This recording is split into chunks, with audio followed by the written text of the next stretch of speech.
So today we're going to learn about response implants. So we start in section 2.5, response implants. Plant growth hormones are organic substance that regulate the growth of a plant. So የምንማረው ስለምንድን ነው? ፕላንቶች እንዴት ሪስፖንስ ያደርጋሉ የሚለውን ነው የምንማረው። ስለዚህ ፕላንቶችም ሪስፖንስ ያደርጋሉ። ሪስፖንስ የሚያደርጉት ደግሞ በሆርሞናቸው አማካኝነት ነው። ሪስፖንስ እንዲሰጡ የሚያደርጋቸው ሆርሞን ነው ማለት ነው። Plant growth hormones are organic substance that regulate the growth of a plant at low concentration. Even though there are several types of plant growth hormone, we focus on auxin, which primarily affects shoot and root growth. የተለያዩ አይነት ሆርሞኖች ቢኖሩም እኛ ግን ለዚህ ክላስ ፎከስ የምናደርገው ኦክሲን የሚባል ምን ላይ ነው? ሆርሞን ላይ ነው ማለት ነው። ምን አይነት ኢፌክት አለው ኦክሲን የሚባለው ሆርሞን? በምን ላይ? በሹትና በሩት ግሮት ላይ ማለት ነው። ስንማር ላስት ታይም ታስታውሱ እንደሆነ ሃየር ፕላንቶች በምን ይከፈላሉ? በሁለት ይከፈላሉ። ሹት ሲስተም ኤንድ ሩት ሲስተም የምንለው ማለት ነው። ሹት ሲስተም የምንለው is a part of a plant which is above the ground ያለው part we call it shoot. root system የምንለው ደግሞ below the ground ውስጥ ያለው ደግሞ ምን እንላለን? root system እንላለን። ስለዚህ ይሄ ኦክሲን ደግሞ አፌክት የሚያደርገው ምንና ምን ነው? ሹት እና root growth እና ማለት ነው። ሶ እንዴት አፌክት ያደርጋል? ይሄ ኦክሲን እንዴት ነው አፌክት የሚያደርገው? ሹት ላይ እና ግሮት ላይ እንዲሁም ሹት እና ሩት እንዴት ነው ሪስፖንስ የሚሰጡት የሚለውን እናያለን።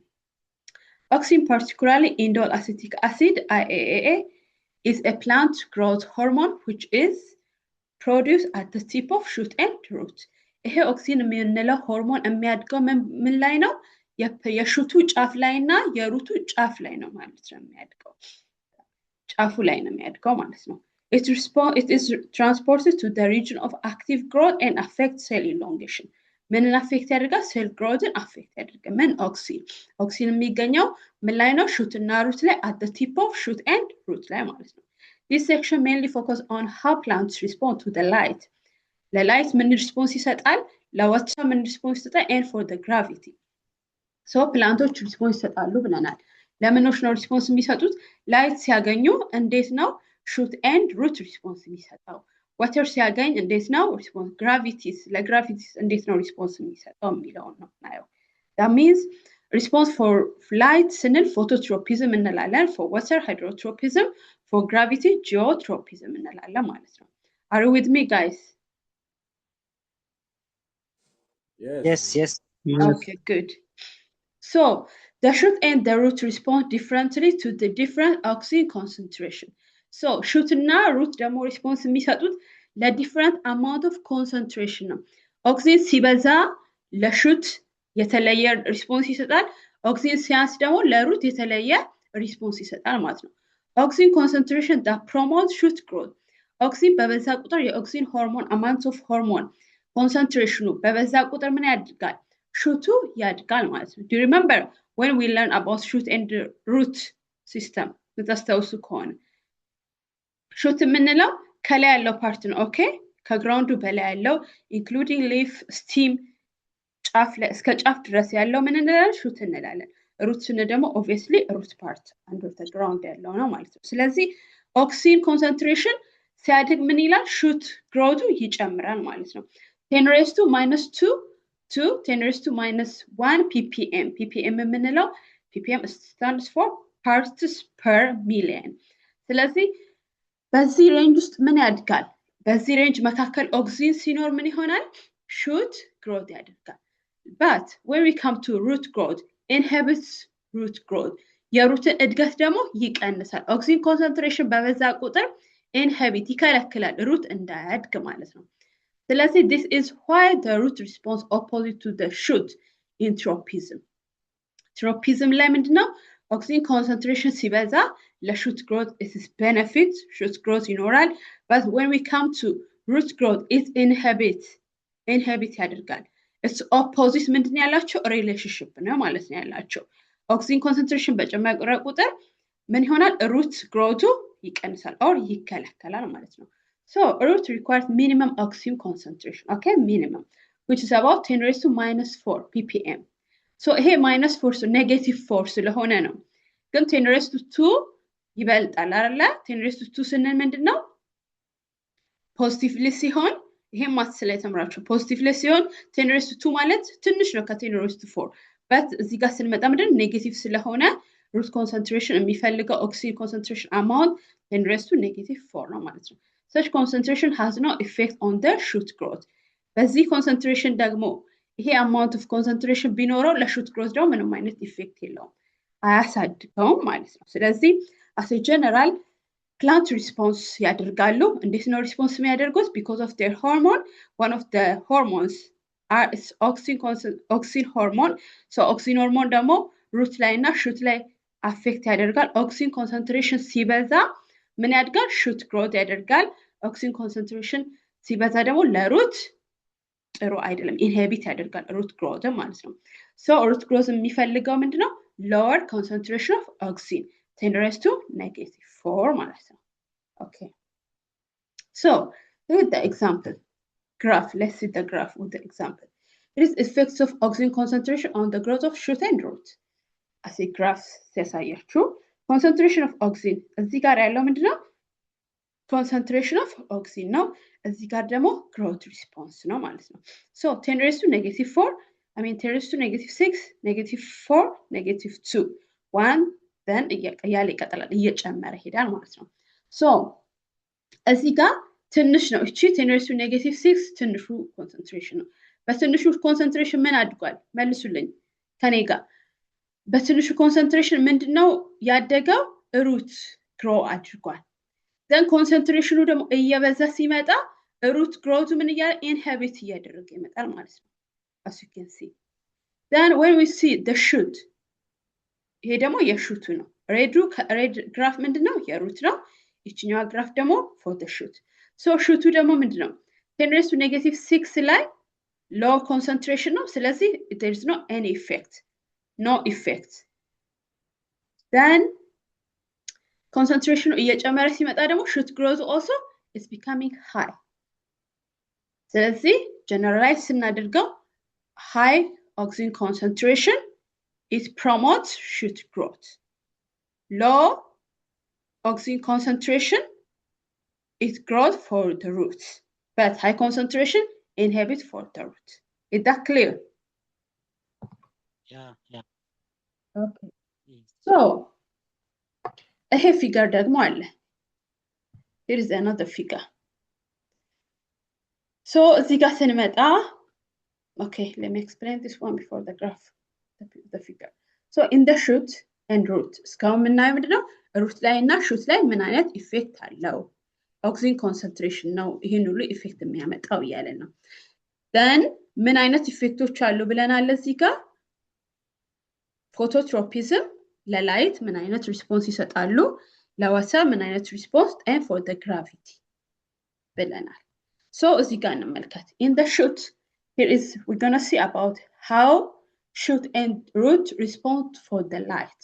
ለላይት ደግሞ እንዴት ሪስፖንስ ይሰጣሉ የሚለው ነው። light concentration light causes auxin to move to the shaded side. so auxin concentration አለ ብለናል ምን ላይ? plant ላይ it's a hormone. so light በአንድ ሳይድ ሲመጣ እዚህ ጋር እንደምታዩት unilateral light እዚህ ጋር light አለ በአንድ ሳይድ ያለ unilateral light ነው። then በዚህ በኩል ደግሞ shaded ነው ማለት ነው። shaded side and illuminated side ይሄ light ያለበት ነው። ይሄ ደግሞ shaded ነው። ስለዚህ light ሲኖረው auxin concentration የሚኖረው በምን ሳይድ ነው? በshaded side okay በshaded side ነው የሚኖረው። then here is the shoot አለ ከላይ ፓርት ያለው shoot ነው። then light በዚህ በኩል ሲኖር shoot ለማን ነው ሪፍሌክት የሚያደርገው? shoot grow toward to the light okay light በዚህ ሳይድ ነው። just assume the light is here so shoot ምን ያደርጋል? shoot grow toward to the light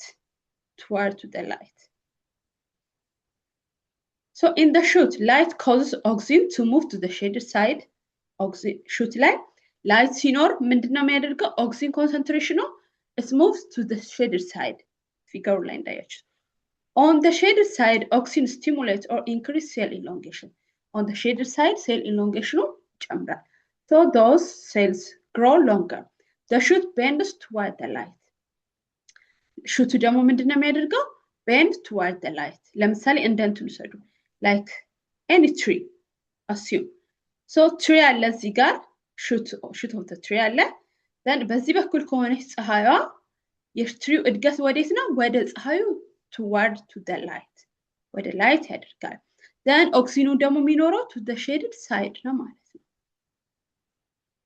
okay to the shoot bends toward the light oxygen helps cell grow in the shoot oxygen ደግሞ ምን ይጠቅማል shoot ላይ ሴሎች እንዲያድጉ ይጠቅማል ማለት ነው when we come to in the root oxygen also move to the shaded side ምን ላይም also in the root also oxygen move to the shaded side but here it does the opposite effect እዚህ ጋር ምን አድርጓል oxygen ወደ shaded side move አድርጓል then it stimulates or increase cell elongation so root ጋር ስንመጣ it does opposite effect so on the shaded side oxygen inhibits means slow down cell elongation so that illuminated side grow more መጀመሪያ ምን ሳይን ነበር shoot ላይ shaded side cell elongation more allow and the shoots grow toward the light when we come to the root oxygen concentration also move to the shaded side but it does the opposite effect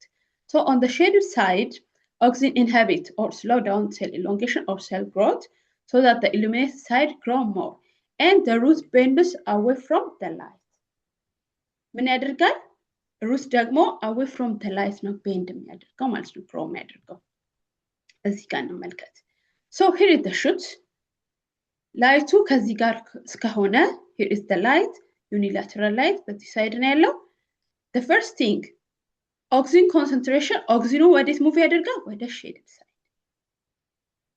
shaded side move light ወደ ሌለበት move ያደርጋል light ወደ ሌለበት move ካደረገ በኋላ ደግሞ ምን ይሆናል cell elongation grow ያደርጋል then shoot response to the light toward the light ወደ ፀሐይዋ forward አድርጋ toward to the light grow ያደርጋል ማለት ነው one for the shoot then when we come to the root oxygen concentration also move to the shaded side but it does opposite effect ምን ያደርጋል cell elongation slow down ያደርጋል ማለት ነው so cell elongation የሚኖረው በብርሃናማው በኩል ነው then root ደግሞ የሚያደርገው opposite to the light you see ይሄ ሹቱ ወዴት አደጋ ወደ ፀሐዩ ይሄ ደግሞ ሩቱ ደግሞ ከፀሐዩ opposite ያደርጋል ማለት ነው ስለዚህ ጠቅለል ስናደርገው light effect or phototropism ጋሚና ያለን types of tropism ላይ phototropism for the shoot is positive effect አለው for the root negative effect አለው ማለት ነው because the root side is growing to opposite to the light and the shoot part is grow toward the light so we call this one opposite effect አለው ምን ላይ root ላይ shoot ላይ ደግሞ positive effect አለው ማለት ነው what it's light phototropism okay tropism ቅድም like mention አድርገን አልፈናል types of tropismዎችን phototropism heterotropism and geotropism types of tropismዎች ናቸው እዚህ ጋር what's tropism first of all tropism is a growth response of a plant toward or away from stimulus so የሚሰጠው ለሆነ ለተለወጠ ነገር የሚሰጠው ምንድነው ሪስፖንስ ነው ማለት ነው ለምሳሌ as a animal example ስንወስድ ለምሳሌ dogs or any human የሆነ ሰው ምግብ ሲበላ ስፔሻሊ የተራበ ሰው ከሆነ ምን ያደርጋል ሳሊቬት ያደርጋል አይደል ምራቁን ይውጣል ይሄ ነው ሪስፖንስ ማለት and በርዶች ዴንጀር የሆነ ሳይን ካዩ ምን ያደርጋሉ ፍላይ ያደርጋሉ ይሄ how to response የሚለው ነው so plant ጋርም ስንመጣ እንደዛው ነው so የሚሰጡት response ምን እንላለን tropism እንላለን ማለት ነው okay the first one is phototropism as we learn it as we know plants need sunlight for photosynthesis the parts of the plant that usually respond to the light is the shoot the light response የሚሰጠው ማለት shoot ነው thus phototropism which is a plant respond to the light is mainly exhibited by the shoot positive effect ሰጠዋል ማለት ነው root ላይ ምን ይያል ነበር inhibited ነው the tips of the plant should bend towards the side where the sun is where there is sunlight ምንድነው ቀደም እንዳለም the tip of the plant should bend toward the side where there is sunlight ወደ አለበት በኩል ነው bend የሚያደርገው sunlight በግራ ከሆነ የሹቱ አስተዳደግ ወዴት ይሆናል ወደ ግራ ይሆናል and sunlight to the right ከሆነ የሹቱ አስተዳደግ ወዴት ይሆናል ወደ ራይት ይሆናል ማለት ነው። thus shoot is positively phototropic ቅድም እንዳልኳችሁ positive phototropic እንላለን። such positive response allows plant to get sunlight so figure እዚህ ጋር ስናይ እንዴት ነው ኢፌክት የሚሰጡት የሚለውን ነው የምናየው ማለት ነው። የመጀመሪያ ነገር ቅድም ምን ተባብለናል? ሽቶች ለሰንላይት ምን ያደርጋሉ? ፖዚቲቭ ሪስፖንስ ይሰጣሉ because they growing toward the light. So and also the oxine የሚገኘው tip of the root ላይ እና tip of the shoot ላይ ነው ብለናል። ይሄን ደግሞ the first Charles Darwin first father of evolution እሱን ጥናት አድርጓል። ለምንድን ነው ፕላንቶች ወደዛ ሳይድ ወደ ሰኑ ሳይድ ብቻ ግሮ የሚያደርጉት የሚለውን ጥናት ሲያደርግ የተጠቀሙትን ኤክስፐሪመንት ነው። let me make speak for you guys. okay so ቅድም ምን ብለናል? ጫፉ ላይ ነው ያለው ምን oxine on the shoot of on the tip of the shoot ብለናል። ስለዚህ ይሄንን ደግሞ ሳይንቲስቶች ዲስከቨር ማድረግ ስላለባቸው ለምንድን ነው toward to the light የሚያድገው የሚለውን ቼክ ሲያደርጉ because of the tip ነው። ቲፑ ላይ ምን አለ? ኦክሲን የሚባለው ሆርሞን አለ። ቼክ እያደረጉ ነው። the first checking control ምንም ነገር አላደረጉም። ስለዚህ as a natural ሲተውት ወዴት ቤንድ አድርጎ አደገ? sunlight ወደ sunlight። ሶ ሁለተኛ ደግሞ ቼክ ሲያደርጉ እስቲ ቲፑን እንቁረጠው። just tip removed አደረጉ። ቲፑን ሪሙቭድ ሲያደርጉ ምንም አይነት ሪስፖንስ አልሰጠም። just እንደነበረው ምክንያቱም ቲፑ ተቆርጧል። ሆርሞን ያለበት ቲፕ ስለተቆረጠ ምንም አይነት ሪስፖንስ አልሰጠም። ቀጥ ብሎ አደገ። then the third one tip covered by opaque cap. so የመጀመሪያው ሶስተኛው ደግሞ ምን አደረጉ? ሸፈኑት። በሆነ እንትን ሸፈኑት ጫፉን ማለት ትራንስፓረንት ባልሆነ ሲሸፍኑት ስቲል ምንም አይነት ሪስፖንስ አልሰጠም። then the fourth one transparent በሆነ transparent ምንለው አብዞርብ ማድረግ የሚችል አረ ሰንላይትን ስለዚህ ሰንላይት አብዞርብ ሲያደርግ it bends toward the light. then finally base covered by opaque cap. ቤዙ you see ቤዙ ሲደረግ እስካሁን ጫፍጫፉን ነበር እንት ሲሉ የነበረው አሁን ደግሞ እዚህ ጋርም በትራንስፓረንት ስላደረጉ toward sunlight አድጓል። ናቹራሊ ደግሞ toward sunlight ነው። እስቲ አሁን ደግሞ ቤዙን ከቨር እናድርግ ብለው ሞከሩ። ቤዙንም ከቨር ሲያደርጉ ስቲል ምን አድርጓል? ወደ ሰንላይት አድጓል ማለት ነው። ስለዚህ ፋይናሊ ምን ላይ ዲሳይድ ያደረጉ? ኦክሲን ኮንሰንትሬሽን የሚኖረው ቲፑ ላይ ነው። because of that ነው ወደ ሰንላይት toward እያደረገ የሚያድገው ሹት ብለው ዲሳይድ አደረጉ ማለት ነው።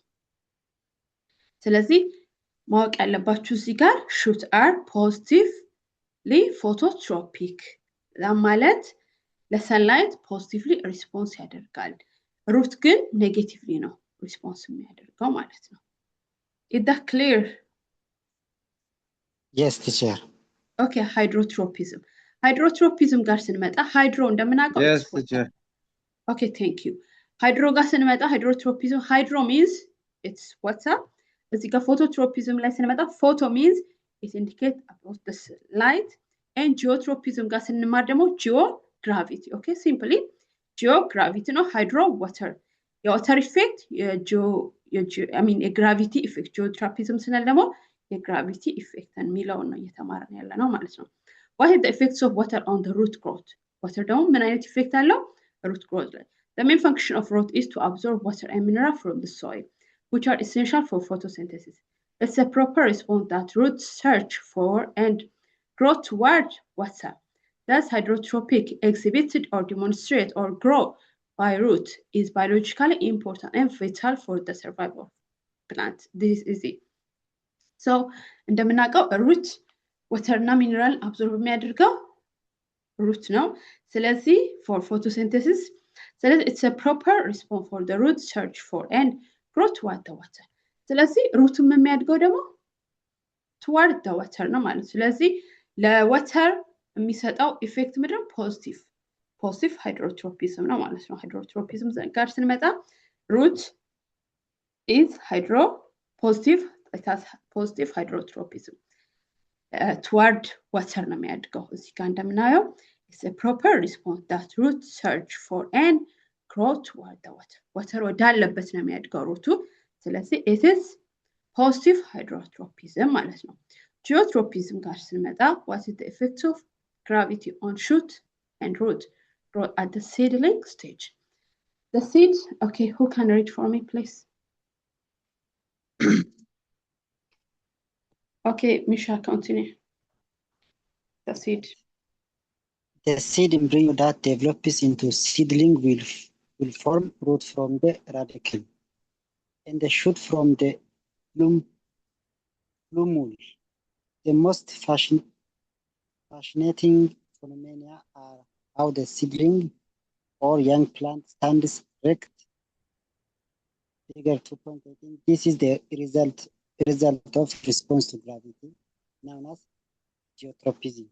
The root progressively bends downward, while the shoot increasingly bends upward until the root shoot system orients itself right standing position when there is a uniform effect of gravity from all sides. Okay, thank you. So geotropism ጋር ስንመጣ geotropism means it's effects of gravity ነው። Okay? So effects of gravity ደግሞ ለሹትና ለሩት ምን አይነት ኢፌክት አለው? The seed embryo that develops into seedling will form roots from the radicle. Radicle ምን ተባብለናል? The first root ብለናል. And shoot from the plumule. Plumule ደግሞ is the first ምንድነው? shoot ነው። The most fascinating phenomena are how the seedling or young plants stands erect, as we can see this figure. This is the results of response to gravity, known as geotropism ይባላል ማለት ነው። So the root progressively bends downward while the shoot, listen, እዚህ ጋር ነው main topic. The root progressively bends downward, with it downward, while the shoot increase bend upward until root shoot system orients itself in an upright or stand position. Then እዚህ ጋር እንደምታዩት ግራቪቲ የት ነው ያለው? ወደ መሬት ነው አይደል ያለው? እንደምናውቀው ኳስም ስትጫወቱ ምናምን ወደ መሬት የሚስበው ፊዚክስ ላይ ትማራላችሁ መችስ። ወደ ታች የሚስበው በምን ምክንያት ነው? በግራቪቲ አማካኝነት ነው። ስለዚህ ግራቪቲ ወደ ታች ነው ያለው። ሩትን ደግሞ ምንድነው? ግራቪቲ ዳውንዋርድ ይስበዋል። ዳውንዋርድ ነው የሚያድገው። ምን ግራቪቲ? as we can see three different shapes of ምን አለ? seedling አለ እዚህ ጋር። ስለዚህ ይሄ ግራቪቲ ወደ ታች ይሄ ሩት ወደ ታች ነው የሚያድገው። ስቲል ወደ ታች ሶ ግራቪቲ ምንድነው? ፖዚቲቭሊ አፌክት ያደርጋል። ለምን? ለሩት። but when we see this one ሹትን ስናይ ግን ስቲል ግራቪቲ ወደ ታች ነው ያለው። ግን ምንድነው? ሹቱ ግን እያደገ ያለው ወደ ላይ ነው። ስለዚህ ምንድነው? ሹቱ ኔጌቲቭሊ ነው አፌክት እያደረገ ያለው ማለት for the gravity response እየሰጠ ያለው ኔጌቲቭሊ ነው። ስለዚህ ምን እንላለን? ስለዚህ ይሄ ምንድነው? ዳውንዋርድ ያድጋል ምን ሩት but still shoot is increasing upright or upward position ነው ያደገ ያለው ማለት ነው። And another example here. How does a horizontal placed አሁን ደግሞ like planቱን to the side እናድርግ horizontally like እንጣለው or anything ወደ ጎን አድርገን ብናሳድገው እዚህ ጋር ፒክቸሩ ላይ እንደምታዩት ማለት ነው። As shown in figure 2.19 below, a horizontal placed seedling responds to the gravity. Look at here. አሁን ደግሞ ወደ ጎን ተጥሎ ያደገ seedling እንዴት ነው affect የሚያደርገው? In this, root is positively geotropic. Root positively geotropic. That means grow downward or toward the gravity. Gravity ወዳለበት አቅጣጫ ነው ምን እያደገ ያለው? ሩት እያደገ ያለው። and shoot is negatively ችን ፖይንት ነው እናንተ መያዝ አለባችሁ። root is positively geotropic and shoot is negatively geotropic. so the horizontal ራሱ ፕሌስ ተደርጎ ምንድነው? upright ነው እያደገ ያለው ማለት ነው upward. so it's negatively. so ምን ተማርን? generally ጠቅላላ ስናደርገው there is three types of tropism: phototropism, hydrotropism, geotropism. The only positive effect the shoot positive effect has on the what? On phototropism. Geotropism ላይ ስንመጣ hydrotropism ላይ ስንመጣ ምንድነው? positive effect አለው። ምንድነው ያለው? root ነው ማለት ነው ያለው። Okay, we are going to summary of unit 2 before we skip to summary for unit 2. If you have any question you can raise it now.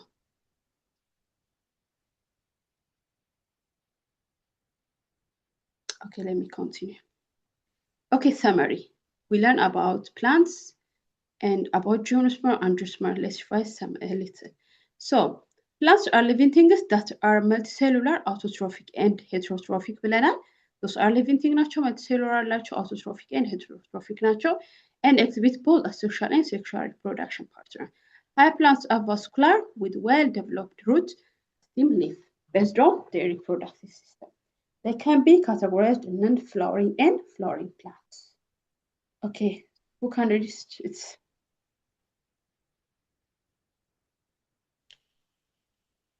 ተማሪ ልጥራ? ጆን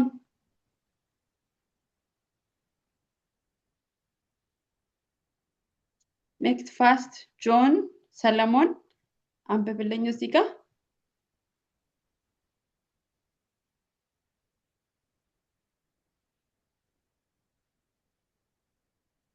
ፓርቲሲፔት አድርጉ።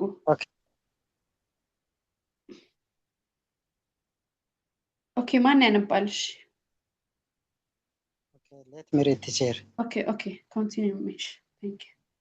The non-flowering. Okay. The non-flowering, known as gymnosperms, have no flowers. Instead, the reproductive organ is pollen.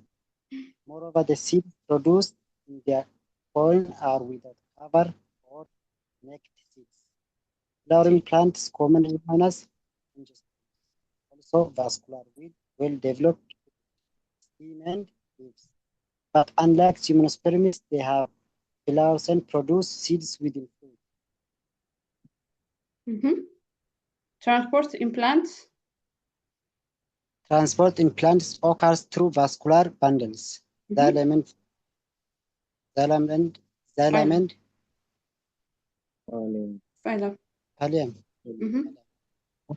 Minerals are transported through the xylem, while food or organic is transported through the phylum. Tropism is a common response displayed by plants. It is response unidirectional or unilateral, one-sided stimulus by bending towards positive tropism or away negative tropism. Phototropism, endotropism, and geotropism are response to light, water, and gravity, respectively. Thank you, Mish. Thank you very much. I have one question before we start Unit 3. Unit 3 ዛሬ ነው የምንጀምረው። So ዛሬ we learn about response in plants. So plants ላይ response እንዲሰጡ ያደረጋቸው ዋና ሆርሞን ምን ይባላል?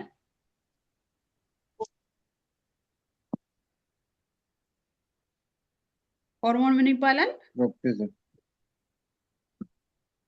response planቶች response እንዲሰጡ for the tropism response እንዲሰጡ it's because of one hormone. We just focus it. So ያ ሆርሞን ምንድነው የሚባለው?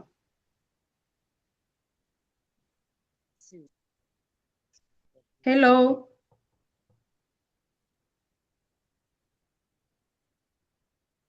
ኦክሲን እንላለን። ኦክሲን የምንለው ሆርሞን ነው on the tip which is found on the tip of shoot and on the tip of root. Okay, there is 3 types of tropism. What are they?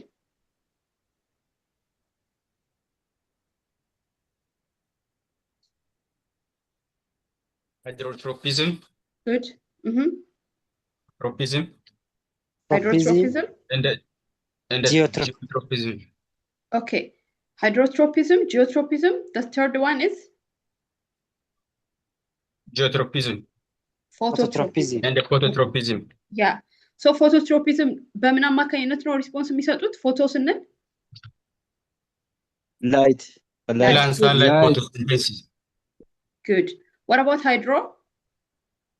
Water. Geo? Water.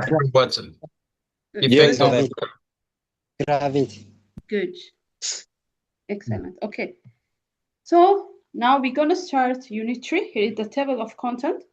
Unit 3 is about biochemical molecules. Section 3.1, it talks about biochemical molecules. Then we will see about inorganic molecules, organic molecules. And when we come to inorganic molecules, there is water. Then when we come to organic molecules, there is carbohydrates, lipids, protein, and nucleic acid የምንላቸዋለሁ ማለት ነው። Today we're going to start in Unit 3. It's about biochemical molecules. Biochemical micromolecules are molecules required for life. It's important also, it's required for life. Those are ምኖች ናቸው? Micromolecules, okay? Carbohydrate, lipids, protein, and nucleic acid are the four main types of biological micromolecules, which are vital parts of the cell and carried out variety of tasks. These molecules make up most of a cell mass when they are combined. Organic means that biological micromolecules include carbon. Carbon include ያደረገ ከሆነ organic እንላለን ማለት ነው።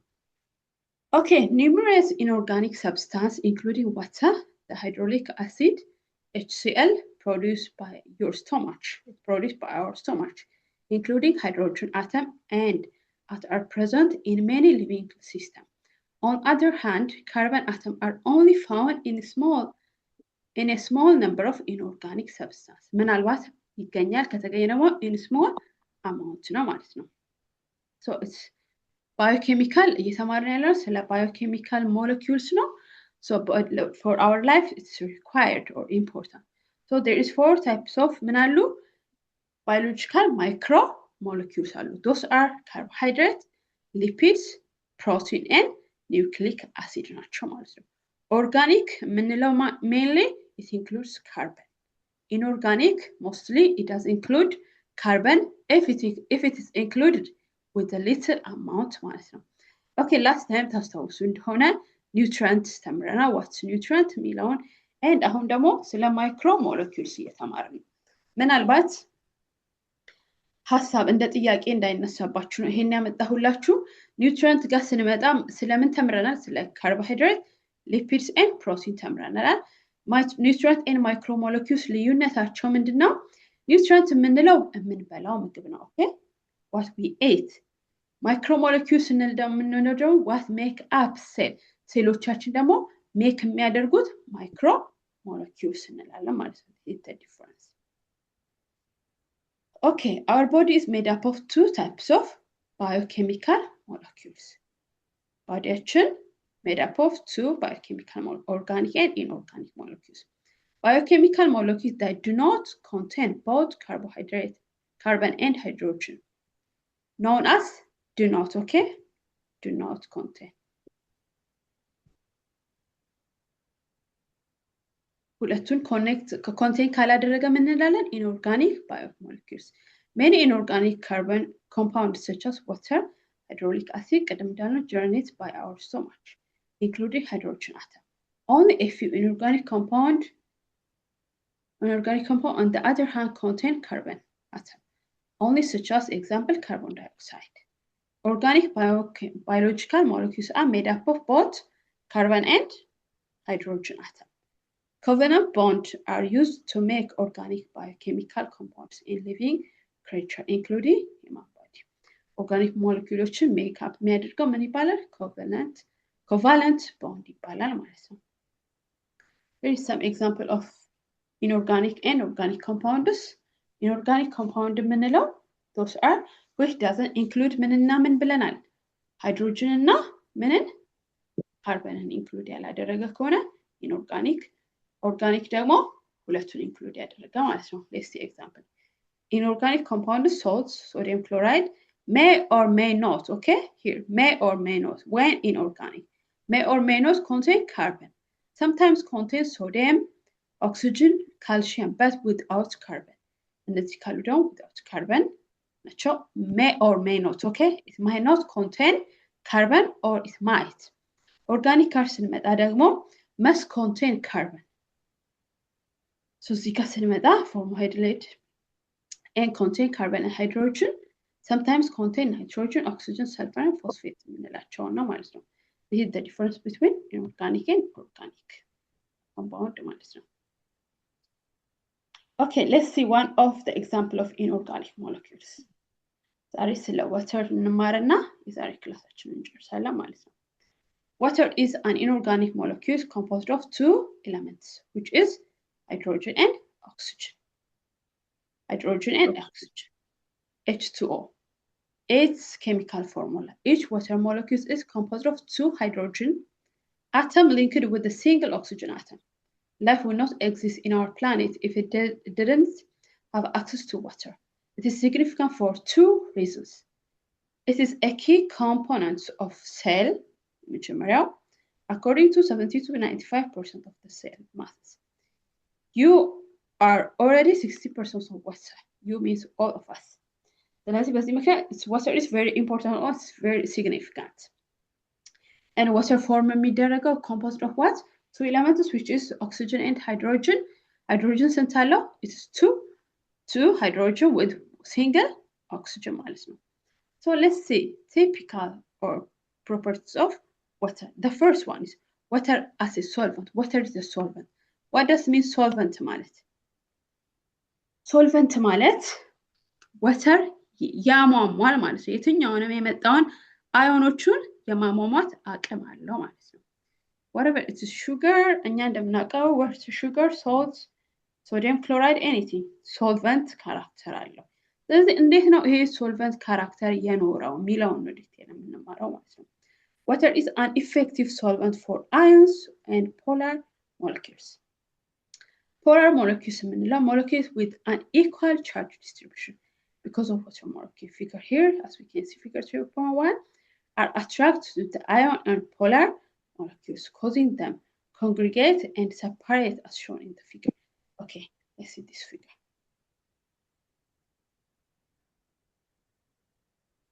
Here እንደምናየው there is water molecules.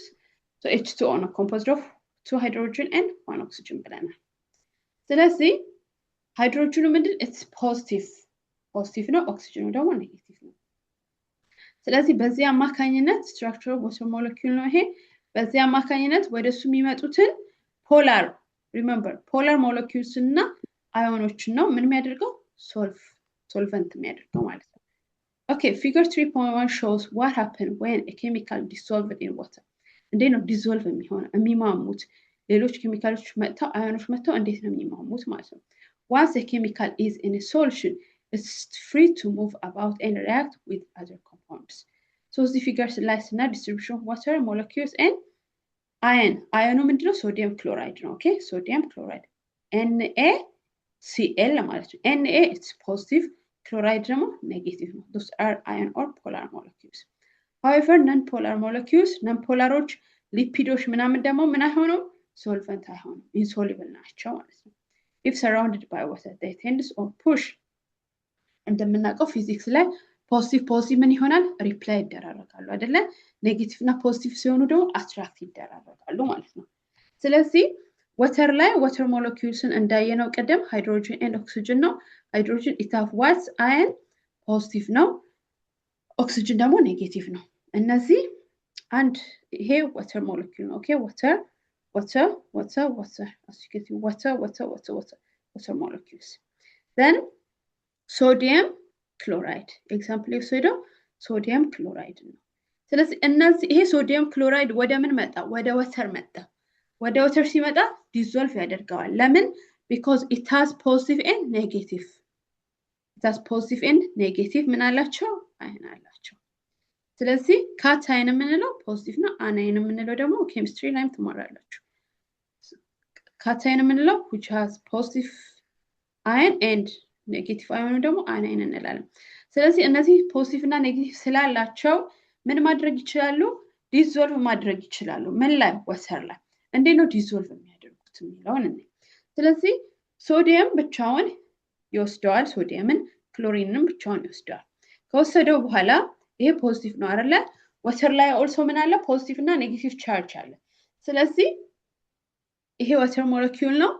ኔጌቲቭ ቻርጁ attract ያደርገዋል። you see which one is closer to the positive? ቀዩ አይደለ? ቀዩ ምንለው ኦክሲጅን ነው። ኦክሲጅኑ ነው ራውንድ የሚያደርገው። ሰራውንድ ያደረገው ኦክሲጅኑ ነው። ሃይድሮጅኖቹ ወደ ላይ ናቸው ራቅ ብለው ነው። because hydrogens are positive so they repel each other. ሪፕላይ ነው የሚደራረጉት ማለት ነው። ስለዚህ በኦክሲጅኑ ይሄ ዲዞልቭ ይሆናል በኔጌቲቭ ማለት ነው። በኔጌቲቭ አማካኝነት ይሄ ዲዞልቭ ይሆናል ነው። then oxygen face the ion, you see oxygen face the ion. እዚህ ጋር ስንመጣ ደግሞ ኔጌቲቭ ነው። ኔጌቲቭ ስለሆነ ከሃይድሮጅን ጋር ነው አሁን ደግሞ አትራክት የሚደራረጉት። ሃይድሮጅን ፌስ ደ አየን። ስለዚህ ይሄንን አየን ደግሞ ምንድነው ፌስ ያደረገው? ሃይድሮጅኑን። ስለዚህ በዚህ አማካኝነት ነው ሶልቨንት የሆነው፣ ሶልቨንት የተባለበት ምክንያት ማለት ነው። እንደዚህ እያደረገ ነው ዲዞልቭ የሚያደርጋቸው አዮኖችን ማለት ነው። The first characteristic is water is a solvent. How is a solvent የሚለውን አይተናል። Okay, the second one is water has high specific heat capacity. ምን ማለት ነው? Simply water has high specific heat capacity ማለት ውሃ ለመሞቅም ለመቀዝቀዝም especially high specific heat capacity ስንል ለማሞቅ ከሌላ ከኢታኖል ከሌላ ሊኩዊዶች የበለጠ ሂት ቴምፕሬቸር amount of heat ይፈልጋል ማለት ነው። or ከአዘር ሞለኪውልስ ኤግዛምፕል ብንወስድ ሳንድ እና ኦሽን አካባቢ ቢች ዳር ብንሄድ ፀሐይ ሲሆን ቀድሞ የሚግለው or የሚሞቀው ምንድነው? ሳንድ ነው። because it has low specific heat capacity. But when we come to water, water has high specific capacity.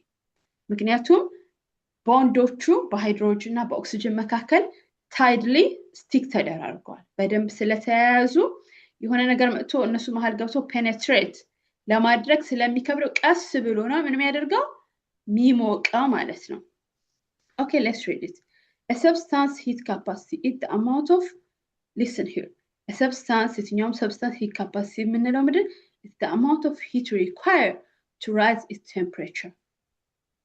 To rise its temperature by a particular amount. Heat capacity የምንለው ምንድን? Amount of heat የሚፈልገው amount of heat ምን ለማድረግ? ሙቀቱን ለመጨመር የሚፈልገው amount of heat ነው። The specific heat capacity of water is the amount of heat energy necessary to rise the temperature of 1 gram of water by 1 degree Celsius. The heat capacity of water is rather high. To rise the temperature of a liquid, the molecule must obtain energy and so move more quickly. The hydrogen bonds that cause water molecules to adhere together make it difficult for the molecules to move freely, and ties must be broken to allow free movement, mobility.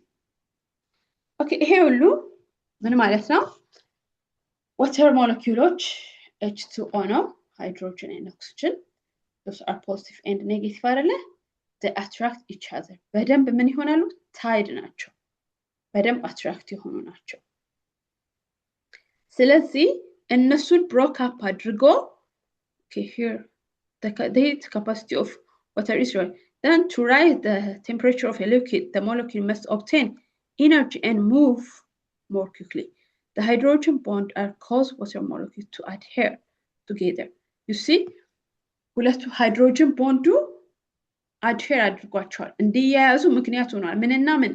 ሃይድሮጅን እና ኦክሲጅን በመካከላቸው ሃይድሮጅን ቦንድ ነው አለ የሚባለው። ሃይድሮጅን ቦንድ ነው ማለት ነው። ስለዚህ ሁለቱ በደንብ ስለተያያዙ የትኛውም ትንሽ አማውንት ኦፍ ሂት አይደለም ቶሎ ዋተርን ቴምፕሬቸሩን ራይዝ ለማድረግ ሃይ ይፈልጋል ማለት ነው። ቅድም እንዳልኳችሁ ኤግዛምፕል ስንወስድ ለምሳሌ በጣም የሚዋደዱ ባልና ሚስት ሊሆን ይችላሉ። let's say ባልና ሚስት በጣም የሚዋደዱ ከሆነ እነሱን ለማጣላት ምን ይፈልጋል ማለት ነው? ቦንዳቸው የተያያዙበት ቦንድ ሃይ ስለሆነ ብዙ ኢነርጂ ይፈልጋል እነሱን ሰፓሬት ለማድረግ። ነገር ግን በመካከላቸው ያለው ቦንድ ደግሞ ምን ከሆነ ዊክ ከሆነ እነሱ ሰፓሬት ለማድረግ ትንሽዬ ኢነርጂ ነው የሚያስፈልገው። ስለዚህ ወተር ላይ ስንመጣ characteristics or property of water ጋር ስንመጣ ወተርን ምን ለማድረግ ሂት ለማድረግ ሃይ capacity of what heat ያስፈልጋል ማለት ነው። is that clear? ያስፈልጋል። Okay, the third property is high latent heat of evaporation. latent of evaporation የምንለው ደግሞ evaporation የምንለው ምንድነው? ከሊኩዊድ ወደ ጋዝ ስቴቱን ቼንጅ ሲያደርግ evaporation እንላለን። እዚህም ላይ ምንድነው?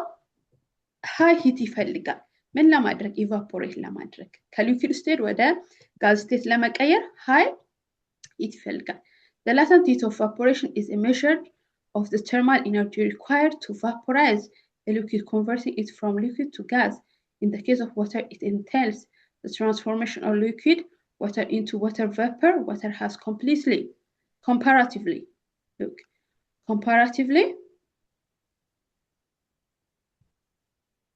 high latent heat of evaporation. This is due to high heat capacity.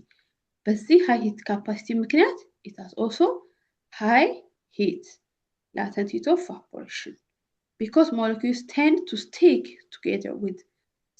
together አንድ ላይ በደንብ ስቲክ ሆነዋል ምንና ምን ሃይድሮጅን እና ኦክሲጅን via hydrogen bond ምን የሚባል ቦንድ ነው ያለው ማለት ነው ሃይድሮጅን ቦንድ በሃይድሮጅን ቦንድ አማካኝነት ስለተያያዙ እነሱ ብሬክ አፕ አድርጎ ኢቫፖሬት ለማድረግ ምን ያስፈልጋል high heat ያስፈልጋል ማለት ነው because of water molecules tend to stick together via hydrogen bond very significant quantities of energy are required for evaporation to occur because hydrogen bond must be broken before molecules can escape as a gas ስለዚህ ያንን ምን መደረግ አለበት ብሮክ አፕ ማድረግ አለበት ቦንዱ ብሮክ አፕ መደረግ አለበት then separate መደረግ አለበት ከዛ በኋላ ነው evaporation የሚጀምረው ስለዚህ because of that properties of the third properties of water is it has high latent heat of evaporation evaporate ለማድረግ ከሌላ አዮኖች for example from ethanol እና ምንን ዋተርን አንድ ላይ አድርጋችሁ ከስር ሂት እኩል amount of heat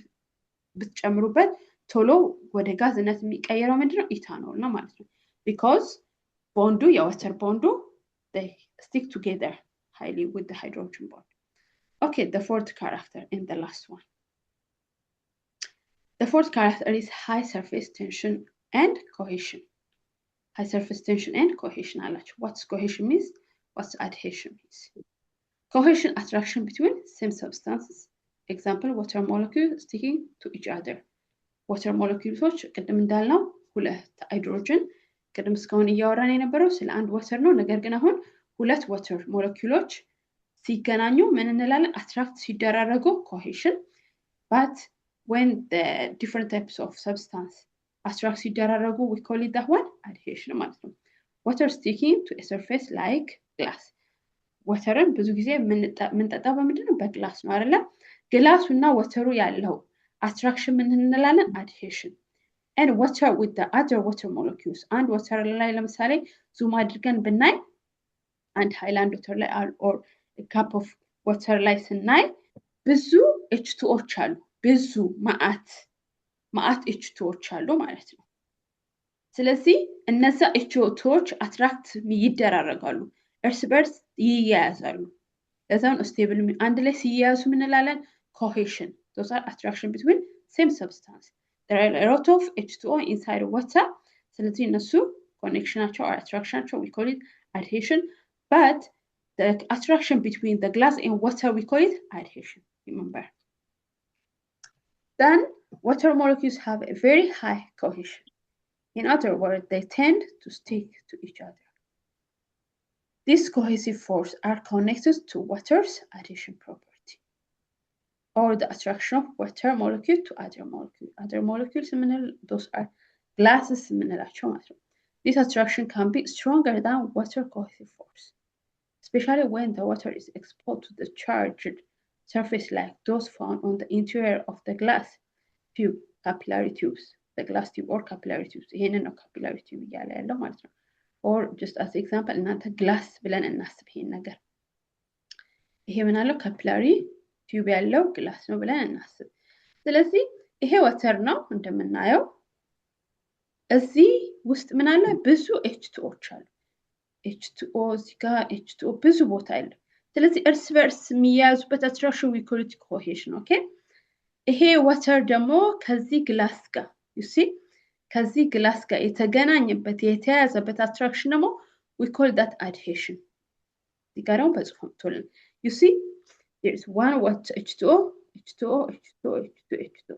እርስ በርስ የተያያዙበት force ምን ይላል cohesion then here is capillary action ይጋራለ ከዚህ ግላስ ጋር ደግሞ ከዚህ ግላስ ጋር የተገናኙበት force ምን ይላል adhesion እንላለን ማለት ይሄ force በጣም stronger ነው than cohesion even if ማለት okay ስለዚህ water climb up ይሄን ጨርሰናል exposed to the charge figure እዚህ ጋር ስናይ figure 3.3 ላይ እዚህ ጋር water you see what here is water ምን ብሏል እዚህ ጋር ጫፍ ላይ climb አድርጎ በደንብ ከዚህ ጋር ተያይዟል ከመሐለኛው ይልቅ ከጫፉ ጋር ከፍ ብሎ ተያይዟል ለምን ለምንድን ነው? because of adhesion force ከግላሱ ጋር በዚህ ሳይድ ከፍ ብሎ ነው የተያያዘው ምክንያቱም ከዚህ ጋር ካለው አትራክሽን ምክንያቱም ይሄ ከላይ ያለው ወተር ከቦተሙ ግላስ ጋር ኦሬዲ በጣም ዲስታንስ አለው ማለት ነው። water climbs up the tube placed in the glass of water causing the water to look higher on the side of the tube than in the middle. This is due to the fact of water molecules are more attracted to the charge of the glass. You see? ምክንያቱም የሆነበት ምክንያት water molecules are more attracted to the charged glass of water capillary than each other. waterዎች እርስ በርስ ከሚያያዙት ይልቅ ከዛ ጋር ምን ሆኗል? morely attracted ሆኗል. and hence adhere to it. capillary action is name given as what? sort of adhesion ማለት ነው። ምን አላቸው? high surface tension ደግሞ እንዴት እንደሚመጣ አሳያችኋለሁ። cohesion እና adhesionን በደንብ ከተረዳን surface tension is very simple. So high cohesion also result in high surface tension at the surface of water. This allows certain small organisms ወደ ምንድን ነው? This high cohesion also result to high surface tension. Look እዚህ ጋር ታይትሉ ላይ high surface tension እና cohesion አላቸው ነው። adhesionም ማወቅ ስላለባችሁ ነው እዚህ ጋር ያመጣሁት። So high cohesion also result ምን አለው? result ምንድን? high surface tension. That's why many organisms ምን የሚያደርጉት water ላይ like ዳክዬዎች ምናምን water ከላይ ይንሳፈፋሉ አይደለ? የሚንሳፈፉበት ምክንያት አሁን ስፓይደርም እናያለን። ምን ይላሉ? This allows certain small organisms such as spider to exploit the surface of the water as a habitat, allowing them to settle or skate over its surface as shown in the figure. እዚህ ጋር እንደምናየው ስኬት ያደርጋሉ or ደግሞ መኖሪያቸውም ሊሆን ይችላል። ምን ላይ? on the top of the water ላይ because of what? because of cohesion. high cohesion ምንን አስከትሏል? ሪዛልቱ ምንድነው? high surface tension. ምክንያቱም እነዚህ የወተር ሞለኪውሎች እርስ በርሳቸው በደንብ ስለተያያዙ ፍላት ይሆንላቸዋል። ምንም እንትን አያደርግም like up and down ስለሌለው እርስ በርስ በደንብ ተያይዘዋል። so stable ከላይ ምን ለማድረግ እንደ ሃቢታትም or ስኬት ለማድረግም stable ነው ማለት ነው። ስለዚህ water has its high surface tension and it has high cohesion ማለት ነው። ግልጽ ነው? So this is all about for today. Thank you for your attention. If you have any question, you are welcome. If you don't have any question, good night. Have a nice weekend and see you next week. Actually, here third week now. I mean the third unit now, the last unit for term 1. ስለዚህ